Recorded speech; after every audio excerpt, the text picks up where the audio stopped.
সন্ধ্যার পর আদি সমাজের আচার্য শ্রীযুক্ত বেচারাম বেদিতে বসিয়া উপাসনা করিলেন। যদিও ওরা দ্বৈতভাবে সাধনা করতেন না, ওরা বলতেন না ঈশ্বরকে এরকম আমরা, মূর্তিটাই হচ্ছে ওদের সমস্যা ছিল। কেননা সেই সময় খুব করে প্রচার হয়েছিল যে মূর্তির মধ্যে ভগবান ঢুকবেন কী করে। খ্রিশ্চান মিশনারিরা খুব প্রচার করেছিল, আর শিক্ষিত লোকেরা ওটার উত্তর খুঁজে পাচ্ছিল না। তখন ঠিক হলো যে না, মূর্তিটাই বাদ দিয়ে একটা কিছু করো। তো সেইটা হয়েছিল ব্রাহ্ম সমাজ। তখন বিভিন্ন উপনিষদ থেকে সব মন্ত্রতন্ত্র নিয়ে একটা পদ্ধতি দাঁড় করানো হলো। কিন্তু শুধু একটা ফিলোসফির উপর জীবন কাটানো ভীষণ কঠিন, ফলে রিচুয়াল একটু দরকারি হয়। রিচুয়াল না থাকলে লোক ধরে রাখা যায় না। ইন্ডিভিজুয়াল একটা লোক একটা ফিলোসফি নিয়ে জীবন কাটাতে পারে, কিন্তু যখন অনেক লোক একই ভাব নিয়ে, তখন রিচুয়াল লাগবেই লাগবে। আর রিচুয়াল করতে গেলেই তখন কিছু মন্ত্র চাই, কোন তন্ত্র চাই, সব চাই। তো সেই সময় ওরা কি করতো, সবাই মিলে সন্ধ্যের সময় বসে একটু জপ করতো। কি জপ করতো না, সেই ব্রহ্মেরই জপ করছে। করবার পর খানিকটা সময় কাটিয়ে এইবারেতে আচার্য যিনি, তিনি গিয়ে একটু উঁচু জায়গায় বসতেন, বাকিরা মাটিতে বা চেয়ারে বসতো। তখন এরকমভাবে আলোচনা হতো। তো এই রিচুয়ালটা না থাকলে তো কিছু ধর্ম ধরে রাখা যায় না। তো উনি যিনি আচার্য এসেছেন বেচারাম, বেদিতে বসিয়া উপাসনা করিলেন। মাঝে মাঝে ব্রহ্মসঙ্গীত ও উপনিষদ হইতে পাঠ হইতে লাগিল। উপাসনান্তে শ্রীরামকৃষ্ণের সঙ্গে বসিয়া আচার্য অনেক আলাপ করিতেছেন। আলাপ মানে কথাবার্তা হচ্ছে। তো বাংলাতে এসো আলাপ করি। আলাপ মানে আবার এই শব্দটা ব্যবহার হয় গানেতেও, যে আলাপ করবে। আলাপ মানে হচ্ছে যে গানের প্রথম কী কী সুর ব্যবহার হবে সেগুলো একটু একটু করে করে। যারা গানটা জানে না তাদের ওটা ভয়ঙ্কর কঠিন সময়, মনে হয় যে কখন শেষ হবে কখন শেষ হবে, কারণ ও একটু একটু একটু করে করে করছে। যারা ওই ইনস্ট্রুমেন্ট বাজায় তারাও আলাপ করে। তারপরে হচ্ছে ঝালা। ওই ঝালাটা সাধারণ লোকের খুব পছন্দ, কেননা খুব জোরে বাজে আর খুব তাড়াতাড়ি হয়, ওটা আমাদের বেশ পছন্দ হয়, আমারও হয়। কেন আলাপটা বেশ কঠিন সময়, এখন সেটা জানি না বলে গানটা বুঝতে পারছি না। কিন্তু যারা গান বোঝে তারা একটা রাগ কীরমভাবে ভেঙে যাচ্ছে, কখন সেটাকে সফট করছে, কখন সেটাকে হার্ড করছে, আর আমাদের আনট্রেন্ড কানেতে সবই এক মনে হয়। তো আলাপ শব্দটা গানেতেও খুব ব্যবহার হয়, মিউজিকে। আর এখানে আলাপ মানে হচ্ছে কথাবার্তা। তো এই সন্ধ্যার পর আদি সমাজের আচার্য তিনি পাঠ করলেন, পাঠ করে তারপরেতে তো কী কী করতো আমরা একটা পিকচার পেলাম, কী কী উপাসনা করতেন ওরা। তখন ওখানে উনি বসে মাঝে মাঝে একটু কথা বলতেন, আর কথা থামাতেই একটা গান হতো। অ্যান্ড গানগুলো ওরা নিজেরাই রচনা করেছিল, যে ব্রাহ্ম সমাজের গান। স্বামী বিবেকানন্দও বেশ কিছু ওদের গান জানতেন এবং গাইতেনও, কারণ উনি ওদের মধ্যেও ছিলেন। ওই তখন প্রায় সব শিক্ষিত ছেলেরা ওই ব্রাহ্ম সমাজে ছিল।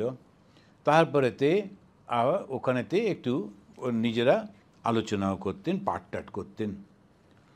শ্রীরামকৃষ্ণ, আচ্ছা, নিরাকারও সত্য, সাকারও সত্য, আপনি কি বলো। শ্রীরামকৃষ্ণের বাংলা, আপনি কি বলো। এখন বলোটা তো হবে বলুন, বলেন, এরকম।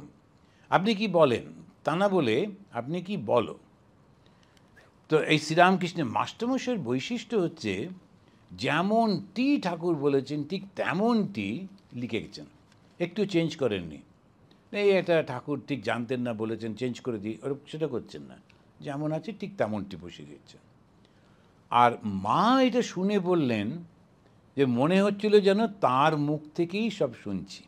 যখন বইটা লেখা হলো, লেখা হবার পর শ্রী শ্রী মায়ের কাছে যখন পাঠ করা হলো, কারণ একদম ওই ঠাকুরের শব্দগুলো ব্যবহার হচ্ছে, তো মার তিনি বলছেন যেন মনে হচ্ছে একদম তার মুখ থেকেই শুনছি। আচার্য, আজ্ঞা, নিরাকার যেমন ইলেকট্রিক কারেন্ট, চোখে দেখা যায় না কিন্তু অনুভব করা যায়। ভালো উদাহরণ দিয়েছেন, যে নিরাকার যে আছে সেটা অনুভব করা যায় কিন্তু চোখে দেখা যায় না। এখন সাকার আর নিরাকার, স আকার, আকারের সঙ্গে, আর নি মানে নেগেটিভ, যখন আকার নেই সেটা হচ্ছে নির আকার। এখন নিরাকারটাই হচ্ছে আসল যিনি সর্বব্যাপী, তার আকার থাকা সম্ভব না। যখন সর্বত্র তিনি রয়েছেন, তার একটা মূর্তি থাকবে কি করে? তা তো সম্ভব না। সেই জন্য হিন্দুরা ঘটে পুজো করে। এই তো দুর্গা পুজো আসছে, ওই সব অত সব নিয়ে যাচ্ছে হই হই করে, এই মূর্তিও যাবে, কিন্তু পুজোটা হবে বাইরের সামনে একটা ঘট বসানো থাকে সেইটাতে। আমি অবশ্য জানি না কারণ এইসব পুজোগুলোতে হয় কি না, কিন্তু ট্র্যাডিশনাল পুজোতে ঘট, ওই ঘট বসানোটাই হচ্ছে আসল। এই ঘরটা যখন বসালো, বসাবার পর সেখানে জল দেওয়া হলো, মন্ত্র করা হলো, এবং দুর্গা পুজোতে তো খুবই বহু 7 সমুদ্রের জল লাগে। আর বেলুড় মঠে প্রত্যেকটা জিনিস খুব মাইনিউটলি করে, বিভিন্ন সমুদ্র থেকে জল সংগ্রহ করে রাখা আছে, তো সেইটা থেকে দেওয়া হয় 7 সমুদ্রের জল, তারপরে নদীর জল, তারপরে বিভিন্ন জায়গাকার মাটি, এই সমস্ত দিয়ে তৈরি হয় একটা সুন্দর ঘড়া। তার মধ্যে ওই গঙ্গা জলই বেশি, তার মধ্যে সব কিছু মেশানো হয়। ওপরে আবার একটা ইয়ে রাখা হয়, ডাব রাখা হয়, কাঁচা ডাব, যার মধ্যে জল রয়েছে। তো এইসব করে করা হয়। এবারে ওর উপরেতে প্রাণ প্রতিষ্ঠা করা হয়। তা ভগবানের প্রাণ প্রতিষ্ঠা কী করে করে? যেমন একটা ফুল, সেটাকে নিয়ে মাথায় রাখেন, রেখে দেখবেন ও ধ্যান করছে। ধ্যান করছে মানে ও চিন্তা করছে যে যেহেতু সহস্রারে গুরু থাকেন, তা গুরুকে জিজ্ঞেস করছে যে তুমি, আমি জানি তুমি অন্তরে রয়েছ, কিন্তু আমার ইচ্ছা হচ্ছে তোমাকে এই মূর্তিতে দেখব, এই মা দুর্গা মূর্তিতে দেখব, এবং সেটাতে তোমাকে পুজো করব। তুমি এসে এখানেতে অধিষ্ঠাত্র হও। তখন মনে হয় যেন সেইটি আসছেন, এবং তখন ওই নিঃশ্বাসের সঙ্গে ওই ফুলের উপরে ওকে বসানো হয়, তবে সেইটি নিয়ে গিয়ে ওই ঘটের উপরে বসায়। তো সেইটা হলো প্রাণ প্রতিষ্ঠা করা হলো। মানে আমি কল্পনা করলাম এখানে ভগবান অধিষ্ঠিত হলেন। কোথা থেকে এলেন? আমারই অন্তর থেকে এলেন। কি রূপে এলেন? যে রূপটা আমি চেয়েছি, কখনো দুর্গা, কখনো কালী, কখনো জগদ্ধাত্রী, সরস্বতী, যে রূপটা আমি চাইছি। তারপরে আমি তাকে পুজো করলাম। কিভাবে পুজো করলাম? ওনার একটা ধ্যান মন্ত্র থাকে, প্রত্যেক দেবতার আলাদা আলাদা ধ্যান মন্ত্র। সেই ধ্যান মন্ত্রের মধ্যে তার সম্পর্কে বলা থাকে, যটা ইউট সমাযুক্ত বলে, যে যখন আমাদের মা দুর্গা যেটা হয়, যে তিনি এই রকম এই রকম এরকম এরকম, তার ডান পাটা এরকম রয়েছে, বাঁ পাটা এখানে রয়েছে, পুরো তার মায়ের যে ধ্যান মন্ত্রতে, এই তো পুজো হবে, যদি একটু শোনেন তখন দেখতে পাবেন যে ধ্যান মন্ত্রে তো বলছেন। তো ওই পুরো ধ্যান মন্ত্রের মধ্যে তাকে কল্পনা করা হলো। কৃষ্ণের ধ্যান মন্ত্র আলাদা, কালীর ধ্যান মন্ত্র আলাদা, ধ্যান মন্ত্র হচ্ছে ওই মূর্তিটা।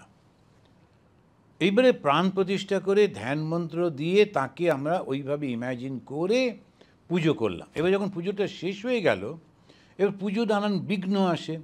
সেই জন্য ওরা কী করে, দেখবেন ওই যে ঘরটার চারপাশে 4টে এরকমভাবে ছোট্ট খুঁটি মতে, সেটা ওই এটা ওই এক ধরনের ঘাস পাওয়া যায় শক্ত শক্ত, ওটা দিয়ে করে নানান রকম দেবদেবীর নাম করে ওটাতে সুতো দিয়ে বাঁধে। এগুলো সবই কল্পনা, কিন্তু যাতে করে ওইটাতে কোনো রকম বিঘ্ন না হয়, এই সমস্ত করে এবারে 3 দিন ধরে 4 দিন ধরে পুজো করে তারপরে যখন হয়ে যায়, ওই ফুলটি যেটি ওখানে ওপরে দিয়েছিল ওইটা নিয়ে এবারে সে গন্ধটা নিয়ে নেয়।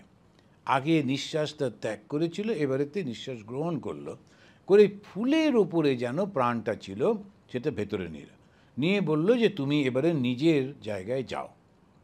করে একটুখানি ওই যে বসানো থাকে রিচুয়ালিস্টিক্যালি, ওটা একটু দক্ষিণ দিকে ধাক্কা দিয়ে সরিয়ে দেয়, গচ্ছ যথা দেবী ইত্যাদি করে একটু ধাক্কা দিয়ে সরিয়ে দেয়, দেবী সরে যাও, চলে যাও। এই যে মূর্তিটা থাকে ওটা কিন্তু এমনি সাজানো থাকে। তারপরে যখন পুজো হয়ে যায় আমরা রেখেও দিতে পারি, ফেলেও দিতে পারি। বেশিরভাগ জায়গায় ফেলে দেয়। কেন? ও যদি রেখে দেয় তাহলে পরের বছর যে যারা বানায় তাদের তো ব্যবসাটা চলে গেল, একবারই বানিয়েছে, আরে কী আশ্চর্য। সেই জন্যে যারা ওইগুলো আবার বানায়, ওরা আবার লোকে ঘাটের লোক রাখে, ওই যে কোনো গঙ্গাতে ওদের লোকেরা সব বসে থাকে, বা কিছু ফ্রিল্যান্স থাকে। তারা কি করে, এই যখনই এই স্ট্রাকচারটা ফেলা হয় টাক করে গিয়ে একটা ওই দড়ি লাগিয়ে দেয়। এবার যখন পড়া হলো, আস্তে আস্তে করে মাটিগুলো গলে চলে গেল, তখন ওই স্ট্রাকচারটা নিয়ে এসে যারা মূর্তি বানায় তাদেরকে বিক্রি করে দেয় আবার, কিংবা যারা বানায় তারা আবার লোক রাখে ওইভাবে তোলে। এখন এই যে করা হচ্ছে, এতে কীরকম দাঁড়াচ্ছে, আরে ভগবানকে পুজো করলাম তারপর ফেলে দিলাম। আর এরা যারা বিদেশে বারবার তো আর মূর্তি আনতে পারে না, একবার কিনে নিয়ে এসে সাজিয়ে রেখে দিয়েছে, এদের এখানে খুব সুন্দর ঘর আছে বলে অন্যান্য জায়গায় সব মুড়ে টুড়ে ওই বেসমেন্টে রেখে দেয়, আবার সেটাকে পরিষ্কার করে করে টরে। এখন ওই মূর্তিটাকে নিয়ে আমরা এরকম করি, তার কারণ ওই মূর্তিটা আমরা কিন্তু পুজো করি না, আমরা পুজো করি ওই জলটাকে। কেন? জলের কোনো আকার নেই, কিন্তু মূর্তিটা কেন আমরা সামনে বসালাম? তাতে আমার সুবিধে হয় বলে। যখন আমি মায়ের চরণেতে একটা ফুল দিচ্ছি, মনে হচ্ছে যেন সত্যি সত্যি চরণে ফুলটা দিচ্ছি। আর যে চরণটি অসুরের গায়ে রয়েছে আর একটি চরণ সিংহের উপরে, দুটি চরণ খুঁজে খুঁজে দিলাম, মনে একটা শান্তি আসে সেই সবগুলোর জন্যে। তো এইটাই হিন্দুরা কিন্তু সবসময় নিরাকারেরই পুজো করে, কিন্তু সুবিধের জন্যে এইগুলো। এই জন্য এত দেবদেবী, এগুলো তো একটাই থাকতো, যদি আমরা পুজো করি একটাই থাকতো, তো তা তো করি না, এই সব রকম করা। এবং এইটা বলছে আজ্ঞা নিরাকার যেন ইলেকট্রিকের কারেন্ট, চোখে দেখা যায় না কিন্তু অনুভব করা হয়। শ্রীরামকৃষ্ণ, হ্যাঁ দুই সত্য, সঙ্গে সঙ্গে ও বলল বটে, কিন্তু শ্রীরামকৃষ্ণদেব তিনি ওকে শিক্ষা দেবার জন্যে, বোঝাবার জন্যে বলছেন দুই সত্য। ওরা তো কিছুতে গোঁ ধরে বসে আছে আমরা সাকার মানব না। তখন ঠাকুর কিন্তু ওখানে গিয়েছেন, ওদের সঙ্গে বসে আছেন, ওদের প্রেয়ার শুনেছেন।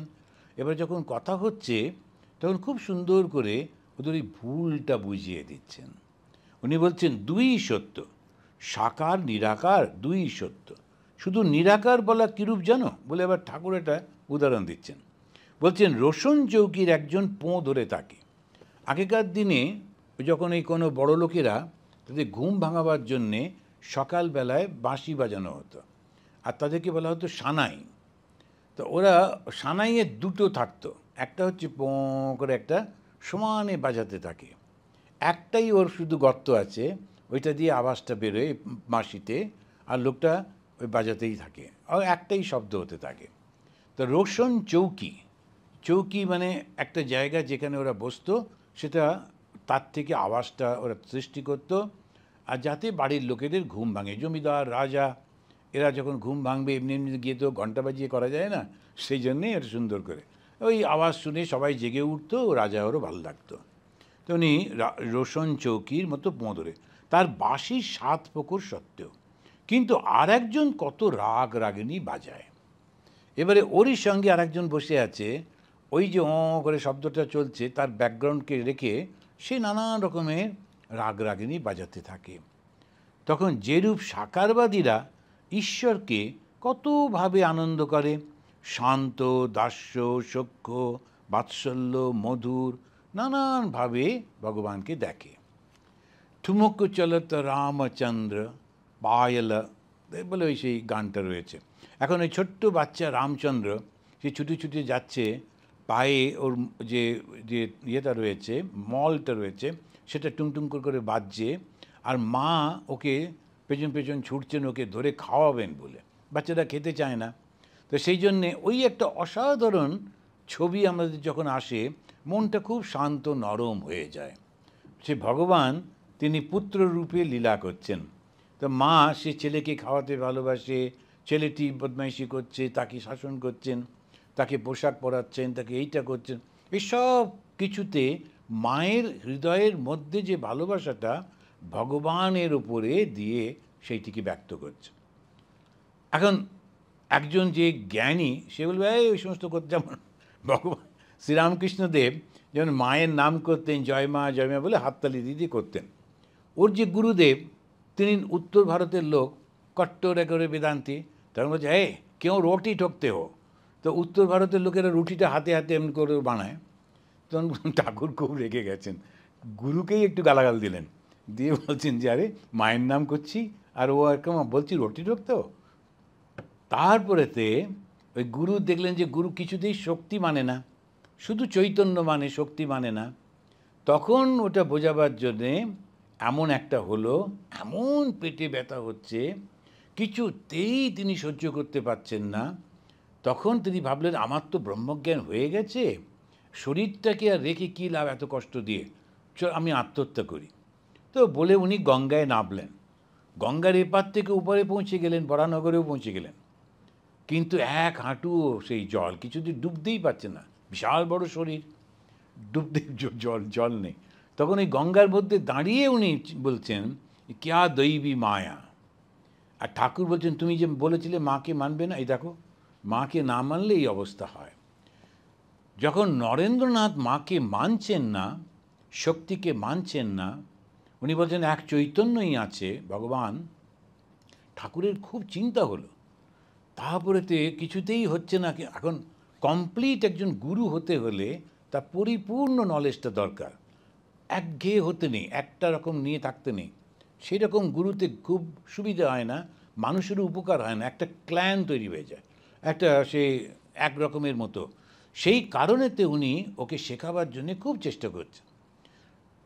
তাঁরই জন্যে নরেন তখনকার দিনে গ্র্যাজুয়েট, কলেজ গ্র্যাজুয়েট, চাকরি পাচ্ছে না। তো কী অবস্থা, এত সুন্দর ইংরেজি জানতেন, ছোট্টবেলা থেকে ওর মা ইংরেজি শিখিয়েছিলেন, আর তিনি এত সুন্দর ইংরেজি জানতেন, তিনি চাকরি পাচ্ছেন না। তারপরেতে আমাদের বিদ্যাসাগর মহাশয়ের স্কুলে একটা চাকরি পেলেন বটে, এত ভালো পড়াতেন, অন্য টিচারদের খুব রাগ হলো যে সবাই ওর প্রশংসা করে, সব ছাত্ররা ওর ক্লাসে যেতে চায়। তো সেই জন্যে নানান রকম তখন থেকেই সব আছে মানুষের, তো তারা সব ঘোঁট পাকিয়ে বিদ্যাসাগরের জামাইকে ওর মধ্যে বলে যে এই ছেলেটি সব ছেলেকে নষ্ট করে দিচ্ছে, করছে। আর কিন্তু স্বাধীন চেতা ছিলেন, দেখা হলেই একেবারে হাত জোর করে কোমর ঝুঁকিয়ে এসব করতেন না। ফলে ওকে ভুল বোঝাতে সুবিধে হলো যে নিজে নিজেই সমস্ত করছে, অহংকারী, আপনাদের মানে না। আর বিদ্যাসাগর ওই জামাইয়ের কথায় নরেন্দ্রনাথকে বললেন তুমি ফায়ার করে দিলেন, তোমার চাকরি নেই। এখন তখনকার দিনে একটা গ্র্যাজুয়েট চাকরি পাচ্ছে না, কখনো হয়? একটা গল্প আছে, একটা ছেলে একটু পড়াশুনো শিখেছে, ইংরেজিটা জানে, সে চাকরি পাচ্ছে না। তখন তার মা বলল তুই বাবাকে বল না, বাবা যে অফিসে যায় সেখানে। ওর ইচ্ছে ছিল না বাবা নিয়ে গিয়ে দেবে একটা রেফারেন্স, আমি নিজে নিজে করব। তো কিছুতেই যখন হলো না, শেষকালে বাবা ওকে নিয়ে অফিসে গেছেন বসের কাছে, গিয়ে বলছেন যে স্যার আইসান সার্ভিস জব। তখন ছেলেটার ভীষণ লজ্জা হয়েছে, আর ওই সাহেব মুখ তুলে বলেন আচ্ছা জয়েন ফ্রম টুমরো, চাকরি হয়ে গেল কালকে থেকে। এবার বেরিয়ে এসে ছেলেটা খুব একদম অপমান, বলছেন ছি ছি ছি, আইসান নয় মাইসান। বলছে শোনো, তুমি তো মাইসান করে তোরে চাকরি পেলে না, আইসানই তো হয়ে গেল, সুতরাং চাকরিটা নিয়ে কথা আই বলি আর মাই বলি তাতে কী লাভ হলো।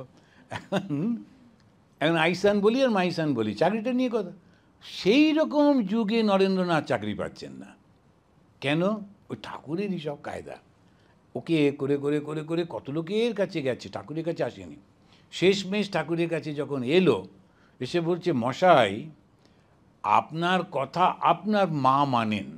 দেখুন তখনও মা কালীকে মানছে না, আপনার কথা আপনার মা মানেন, আমার জন্য একটু বলে দেবেন। মা ঠাকুরও তো কম না, ঠাকুর বলছে আমি কেন বলবো, তোর হয়ে উমেদারি করা। উমেদারি মানে গিয়ে বলা না, আমি তোর হয়ে তুই নিজে যা, তুই নিজে গিয়ে বল, মাকে মানিস না তাই তো এত কষ্ট, যা মাকে গিয়ে বল। তারপরেই বলছেন এই যে আজকে হচ্ছে শনিবার, খুব ভালো বার, শনিবারে মা খুব জাগ্রতা থাকেন, তো তখন গিয়ে বললে ভালো। উনি বলেছেন যখন শ্রী মা শক্তির কাছে প্রার্থনা করতে হয়, বেস্ট ডেজ হচ্ছে মঙ্গলবার আর শনিবার। জানি না কেন, কিন্তু মনে হয় যেন কোনো সময়, যেমন মার তো অন্য অনেক কাজ আছে, তো সেই সময় মা অনেক ব্যস্ত থাকেন, হয়তো বা মঙ্গলবার আর শনিবারে মা একটু রেস্ট নিতে পারেন, একটু ভালো থাকেন। সেই সময় যদি ছেলেরা গিয়ে সন্তানেরা গিয়ে চায়, তো মা সঙ্গে সঙ্গে সেটা গ্র্যান্ড করেন। একটা মুডেরও ব্যাপার থাকে, তো সেই জন্য হঠাৎ করে গিয়ে বাবার কাছে মার কাছে চাইলে মা তখন রেগে মেগে রয়েছে, সেই সময় একটা পয়সা চাইলে মুশকিল। বুঝে শুনে যেমন করতে হয় তেমনি ওই মঙ্গলবার আর শনিবার খুবই ভালো বার। তো উনি তখন গেলেন, কিন্তু চাইতে পারলেন না, সেটা একটা অন্য কাহিনী। উনি তখন বললেন আমাকে জ্ঞান দাও, বিবেক দাও, বৈরাগ্য দাও। এই যে মা কালীকে যখন মানলেন তিনবার হবার পর, তারপরে উনি এত আনন্দ হয়েছে নরেন্দ্রনাথের, উনি রাত্রে চিৎকার করছে ঠাকুরের কাছে এসে বলছেন, আপনি আমাকে একটা গান শিখিয়ে দেবেন, আনন্দটা ব্যক্ত করতে একটা গান হলে ভালো হয়। তখন ঠাকুর শিখিয়ে দিয়েছিলেন, ঠাকুর নরেন্দ্রকে গান শিখিয়েছিলেন যে মাতম হিতারা।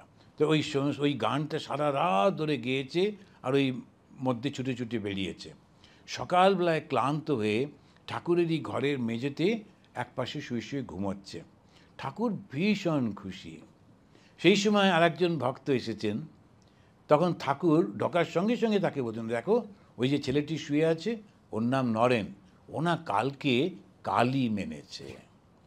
নরেন কালী মেনেছে, এটা একটা খুব বড় ঘটনা। কেন কালী মেনেছে না, শুধুমাত্র যদি আমি চৈতন্যকে মানি, তার সঙ্গে যদি শক্তিকে না মানি, তাহলে জ্ঞানটা পরিপূর্ণ হচ্ছে না, এক পেশে হয়ে যাচ্ছে। যারা শুধু শক্তিকে মানে কিন্তু জ্ঞানকে মানে না, কি করে হবে? জ্ঞান এবং ক্রিয়া দুটো একসঙ্গে হলে তবে তো। সেই জন্যে মা কালীতে দেখবেন এখানে তো এমনি কাপড় পরানো, তো ওই যখনই যে মা কালীর গলায় যে মুন্ডমালা, তো সেইটা হচ্ছে সংস্কৃততে যে ওটা যে দেখায়, সংস্কৃততে দেখবেন ওই যে অ থেকে বিসর্গ পর্যন্ত এইটা এরকমভাবে মালাটা রয়েছে। আর হাতগুলো যেটা থাকে তার কোমরেতে বাঁধা রয়েছে, কিন্তু এখানেতে মাকে শাড়ি পরিয়ে দিয়েছে, হাত দেখা যাচ্ছে না। হাতগুলো কেন থাকে? হাতটা হচ্ছে কর্ম, আর মুন্ডটা কেন? জ্ঞান। তো জ্ঞান কাউকে মারেনি, মা কেন মারতে যাবেন শুধু শুধু? ওগুলো সব গল্প। এখন ওই দাঁড়িয়ে আছেন কার উপরে? শিবের উপরে। কোন শিব? যে শিব তাকিয়ে আছেন। যে তাকানো মানে হচ্ছে ইচ্ছা, তার ইচ্ছা হয়েছে। এর ঠিক নিচে আর একটা শিব থাকার কথা, সেই শিবটা হচ্ছেন সদাশিব। আর এই যে শিবটা তিনি রয়েছেন, তিনি একদম ঘাটটা একটু বেঁকে গেছে, জিভটা বেরিয়ে এসেছে, গায়ের রঙটা পেল, অর্থাৎ তিনি হচ্ছেন পরম ব্রহ্ম। কোনো অ্যাক্টিভিটি নেই, জ্ঞানেরও প্রকাশ নেই। কিন্তু তারপরে যখন এই শিবটা এলেন, এই শিবটা হচ্ছে সাদা। সাদা মানে তার মধ্যে সত্য গুণ জাগ্রত হয়েছে এবং তার ইচ্ছা হয়েছে সৃষ্টি করার। তারপরে এসছেন মা। মা হচ্ছেন তম এবং রজ সত্য মিশ্রণ। তো এই তম আর রজ বলেই এরকম কালো আর লালের মিশ্রণে তৈরি। কেন? মাতৃরূপ সৃষ্টি করছেন বলে, পালন করছেন বলে, সংহার করছেন বলে ওই রাত। কিন্তু শিব আর কালী পার্থক্য নেই, এ পুরুষ আর নারীও নন, সবই চৈতন্য, কিন্তু এরকমভাবে।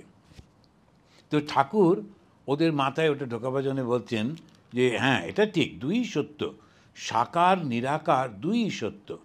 শুধু নিরাকার বলা কীরূপ যেন? রোশন চৌকির ওইটা।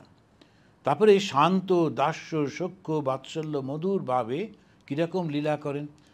অনেকে ভগবানকে নিজের বন্ধু বলে মনে করেন, খুবই অবশ্য উচ্চ স্তর না হলে এটা পারবেন না।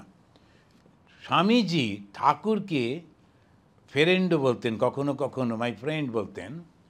তখন আর যে হিন্দিতে বলে বন্ধুকে হিন্দিতে কি বলে? দোস্ত। এখন এই হ্যাঁ, ঠিক ঠিক ঠিক মনে পড়ছিল না। ঠাকুরকে মাঝে মাঝে দোস্ত বলতেন। এখন আমরা কি বলতে পারবো? ওই অবস্থায় তো নেই না। এখন সেই কারণে ঠাকুরকে উনি দোস্ত বলছেন, বন্ধু বলছেন, একরকম বোধ হচ্ছে। আবার দেখা যাচ্ছে ভগবানকে ভালোবাসে, সেই রকম মীরাবাই, তার অসাধারণ একটা অ্যাপ্রোচটাই হচ্ছে অন্যরকম। তিনি ভগবানকে ভালোবাসেন, সেই জন্যে তিনি কোনোদিন বিধবা হচ্ছেন না, তার ওই সমানে ভগবানকে তিনি ভালোবেসে চলেছেন। আর বলছেন মেরে তো গিরিধারী লাল দুসরা না কই। এখন স্ত্রীর কাছে স্বামী ছাড়া আর কেউ নেই, তখন বলছে মেরে তো গিরিধারী লাল, আমার তো শুধু একজনই, দুজন কেউ নেই। বলছেন দেখো না কত রকমভাবে ভগবানকেই তো ওরা নিয়ে আনন্দ করছে, আর তোমরা একটা গোঁ করে বসে আছো। তো সেইটাই কি জানো, অমৃত কুণ্ডে কোনো রকমে পড়া, তা স্তব করেই হোক, আর কেউ ধাক্কা মেরেছে আর তুমি কুণ্ডে পড়ে গেছো, একই ফল, দুজনেই অমর হবে। অমৃত কুণ্ডে পড়লে তখন ফলটা একই রকম হবে। তো সেটা বলতে গিয়ে এখানে মুণ্ডকোপনিষদের এই বইয়ের তলাতেই ফুটনোটে ওরা দিয়েছেন যে মুণ্ডকোপনিষদের 2য় স্কন্ধের 2য় অধ্যায়ের 11 নম্বর মন্ত্রেতে এরা বলছেন ব্রহ্মৈ বেদম অমৃতম, ব্রহ্মই হচ্ছে অমৃত, এই অমৃতের কুণ্ড। পুরস্তাদ ব্রহ্ম, সামনের দিকে, পশ্চাৎ ব্রহ্ম, দক্ষিণে উত্তরে রেনা, ডান দিকে বাঁ দিকে বা উত্তর দিকে উপরে নিচে সর্বত্র সেই একই।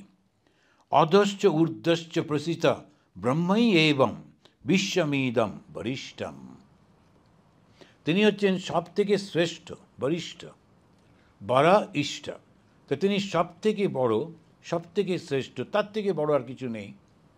তা তিনি কোথায় আছেন? চতুর্দিকে আছেন। তা এই যে সাধুদের সব গল্প থাকে, তাতে একটা গল্প আছে যে একজন, সে রাজা ছিলেন, খুব ভালো মানুষ, আর তার যে মন্ত্রী রোজ সকালে রিপোর্ট যখন দিতেন, তা তিনি বলতেন মহারাজ ঈশ্বরের কৃপায় আমাদের রাজত্বে খুব ভালো আছে, সবাই ভালো আছে। আর ওর ছেলেটা রাজপুত্রের খুব রাগ হতো, আরে বাবার জন্যে সব কিছু হচ্ছে, কখনো বাবাকে ক্রেডিট দেয় না, সবসময় বলে ঈশ্বরের জন্যে, ভগবানের জন্যে ভালো, আমি যখন রাজা হব তখন এটাকে প্রথম তাড়াবো, আমি দেখছি। আরে আমাদের কেউ পছন্দ করে না। এখন রাজা কিছু বলতেন না, রাজা খুশিই থাকতেন। রাজা মারা গেলেন, এই ছেলেটি রাজা হলো, আর প্রথম দিন এই বুড়ো মন্ত্রীকে ডেকে বলতেন, এই আপনি সারাক্ষণ আমার বাবাকে ক্রেডিট না দিয়ে, ও যথারীতি রিপোর্ট দিচ্ছে মহারাজ রাজত্বে সব ভালো আছে, ঈশ্বরকে বলছেন আপনি সারা জীবন শুধু ঈশ্বর ঈশ্বর করেছেন, কখনো আমাদেরকে ক্রেডিট দেননি, বাবাকেও দেননি, আমাকেও দিচ্ছেন না, আমাকে দেখান তো ঈশ্বর কোথায় আছেন। যদি না দেখাতে পারেন তাহলে আপনি বৃদ্ধ হয়ে গেছেন, আপনাকে মারবো না, কিন্তু আর রাজ্যত্ব ছেড়ে চলে যেতে হবে। তখন ও খুব ঘাবড়ে গেছে মন্ত্রী, আগে ঈশ্বরকে দেখাবো কী করে, এ তো মহা মুশকিল। তা আচ্ছা ঠিক আছে, 7 দিন সময়। তো বাড়ি এসে ওর ঘুম নেই, থাকা কী করে। তখন ওর একটা খুব অল্প বয়সী চাকর ছিল, না মেয়ে ছিল। তো সেই মেয়েটি বাবাকে দেখে বলছে, বাবা তোমার কি হলো, মনে হচ্ছে খুব চিন্তা, তুমি খাওয়া ছেড়ে দিয়েছো, ঘুম নেই, সারা রাত পায়চারি করছো, কি একটা হচ্ছে। তখন ও বলছে, না ও তুই বুঝতে পারবি না, এইসব রাজ্যের সমস্যা। না আমাকে বলো না, একটু বললে তো হালকা হয়।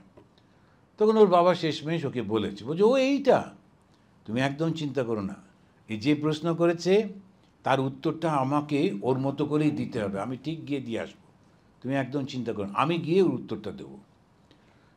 তখন ওর বাবা বলল, আমাকে তো ও ছেড়ে দেবে না, বয়স হয়েছে বলে, মারবে না, তুই এসব করতে গেলে কিন্তু তোকে মারবে, মেরে ফেলবে, তাও তো চিন্তা করো না।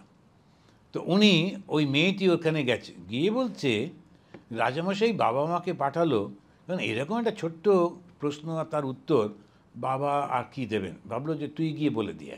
আর ও একটু বাড়ি বলেছে। রাজা প্রচণ্ড রেগে গেছে।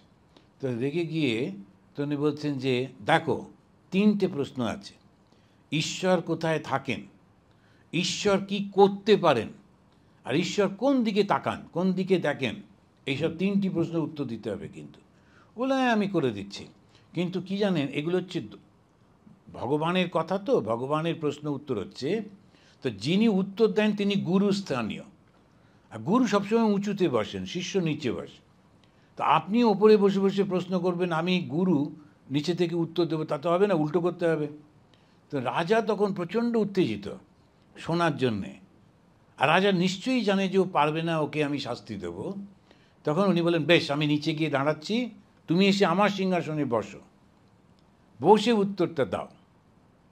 প্রচণ্ড উত্তেজনা, তখন ও গেছে, গিয়ে ওইখানেতে ও চেয়ারে বসেছে, আর নিচে রাজা গিয়ে দাঁড়িয়ে বলছেন এইবারে প্রশ্ন করুন। ও প্রশ্ন করেছে, তখনও বলছেন যে 1 বালতি জল নিয়ে আসুন, আর 1 মগ চিনি নিয়ে আসুন বা নুন নিয়ে আসুন। তো নিয়ে এসছে, বলছে মেশাবার পর বলছে এইবারে বলুন ওই নুনটা কোথায় গেল। জলে আছে। বলে জলে আছে বললে তো হবে না, নিচে আছে না ওপরে আছে না সাইডে আছে, সমস্তগুলো দেখে বলুন। তো বলছে না, জলটা টেস্ট করলেই বোঝা যাবে জলের মধ্যে রয়েছে। বলতে ওইটাই, ঈশ্বর সর্বত্র আছেন, কিন্তু যদি আপনি অনুভব করতে পারেন তখন বুঝতে পারবেন ঈশ্বর কোন জায়গায় আছেন। কিন্তু আছেন উনি সর্বত্র। যেমন ওই জলটা একবার টেস্ট করলে আপনি বুঝতে পারবেন জলের নিচে, ওপরে, মাঝে সর্বত্র নুন আছে, তেমনিভাবে এটাই। তারপরে বলল ঈশ্বর কি করতে পারেন। বলছে দেখুন, আমি একটা বাচ্চা মেয়ে, আমি এসে এই রাজ সিংহাসনে বসে আছি, আর আপনি রাজা হয়ে নিচে দাঁড়িয়ে হাত জোড় করে আমার সঙ্গে কথা বলছেন। এরকম করে দিতে পারেন। ঈশ্বর ইচ্ছা করলে যে কাউকে রাজা বানাতে পারেন, আর রাজাকে নিচে।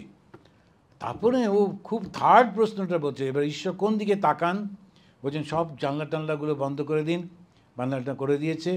তখন দিয়ে বলছে যে একটা বাতি নিয়ে আসুন, মোমবাতি। মোমবাতি আনায় যেই আগুনটা জ্বালান, বলছে কোন দিকে গেল আলোটা। আলো সর্বত্র যায়। ঈশ্বরের দৃষ্টি ঠিক আমাদের মতো নয়, যে ডান দিকে দেখছি, বাঁ দিকে দেখছি, এরকম না। ইনি একসঙ্গে সব কিছু দেখেন। তো এই তো এরকম গল্পগুলো সব পাওয়া যায়। ঈশ্বর সর্বদা রয়েছেন, তাকে অনুভব করতে হয়, সর্বত্র রয়েছেন। ঈশ্বর সর্বশক্তিমান, যাকে যখন খুশি তিনি কখনো কাউকে রাজা বানিয়ে দেন, কখনো ভিখারি করে দিতে পারেন। আবার ঈশ্বর সর্বত্র দৃষ্টি দেখেন। তো এইটাই উনি বলতে গিয়ে বলছেন কি জানো, অমৃত কুণ্ডে কোনো রকমে পড়া। এখন ঈশ্বরের ভেতরে কোনো রকমে যেই করলো, সে ভুল করে হোক আর ঠিক মতো হোক, বাস ওই সঙ্গে সঙ্গে তার সেই ফলটা পাবেই পাবে। ব্রাহ্মদের পক্ষে জল বরফ উপমা ঠিক। তিনি বলছেন জলটা বরফ হয়ে যাচ্ছে, আবার বরফটা জল হচ্ছে, এটা অনেকবার উনি বলেছেন। এই উপমাটা তোমাদের পক্ষে ঠিক। যখন ভক্তি থাকে তখন সেই জলটা বরফ হয়ে যায়, সাকার হয়ে যায়। কেউ কেউ থাকে, আমি তোমাকে কৃষ্ণ রূপে দেখতে চাই, তিনি কৃষ্ণের আকারে আসেন। যেমন একটা গল্প আছে, হনুমানজি তিনি দ্বারকাতে এসেছেন। দ্বারকাতে তখন কৃষ্ণ বসে আছে, তিনি রুক্মিণীকে নিয়ে বসেছিলেন। তাড়াতাড়ি করে রুক্মিণীকে বলছেন, ওই হনুমান আসছে, তুমি সীতা রূপ ধারণ করো, আমি রামের রূপ। তো বলছেন না, কেন করতে যাব। রুক্মিণী বলছেন, ও তো জানে তো এই যুগে আমরাই রাম সীতা, কিন্তু এই যুগে কৃষ্ণ আর রুক্মিণী রূপে এসেছে, ওর কি অসুবিধা হবে, ও ঠিক বুঝবে। উনি বলছেন না, ও বুঝবে বটে, কিন্তু ও রাম আর সীতাকে দেখলে খুশি হবে। ও এমনিতে জানে যেটা, কিন্তু ওকে রাম আর সীতাকে দেখলে না খুব খুশি হবে। তো তুমি শিগগির সীতার রূপ ধারণ করো। তো দুজনে বসলেন, দেশে খুব আপ্লুত হলেন, কেননা রামকে ভালোবাসেন। তো সেই জন্য ওখানে বলাই আছে, বলছেন যে এই হনুমান বলছেন, আমি জানি যে যিনি কৃষ্ণ তিনি রাম, আবার যিনি রাম তিনি কৃষ্ণ, তথাপি আমার কাছে রাম হচ্ছেন পরম আরাধ্য।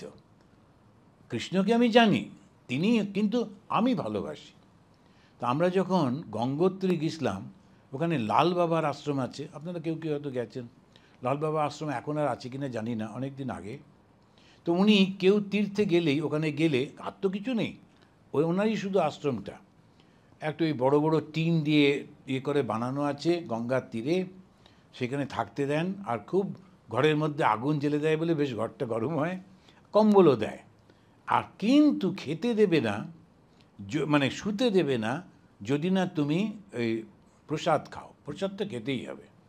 আর প্রসাদ কার? রামজির প্রসাদ, ও রাম ভক্ত। আর ওই রকম ঠান্ডা হাওয়া, তার মধ্যে বরফ পড়ছে, তার মধ্যে ছোট্ট একটা মন্দিরে ও দাঁড়িয়ে দাঁড়িয়ে আরতি করছে। আর মন্দিরে দাঁড়াবার জায়গা নেই, আমরা বাইরে ওই বরফের মধ্যেই দাঁড়িয়ে আছি।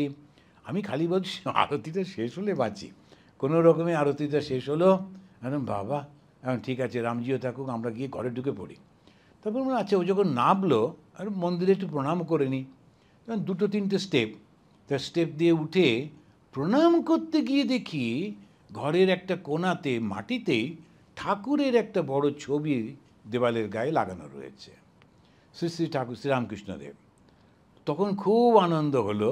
আমার সঙ্গে আর তিনজন সাধু ছিলেন, তাদেরকে বললাম শিগগির আসুন, ঠাকুর রয়েছেন। এখন রামজিও আমাদের ভগবান, রামজিকেও তো আমরা মানি, কিন্তু রামজিকে কিন্তু যখন ভগবান শ্রীরামকৃষ্ণের মূর্তিটা দেখলাম, ছবিটা দেখলাম, তখন খুব ভালো লাগলো। তো এটাকে বলে ইষ্ট ভক্তি, ইষ্ট নিষ্ঠা। এই নয় যে অন্য ভগবানদের মানি না, সবই মানি, কিন্তু এনেকে আমার সবথেকে বেশি ভালো লাগে। তা এইটাতেই তিনি বললেন যে দেখো, যদি তুমি ভক্তি প্রকাশ করো তাহলে ওই জলটাই বরফের আকার নেবে, আবার যখন তোমার জ্ঞান আসবে তখন ওই বরফটাই জলের আকার নেবে। এটা অসাধারণ একটা ঠাকুরের উদাহরণ দিয়ে উনি এটা বুঝিয়ে দিলেন।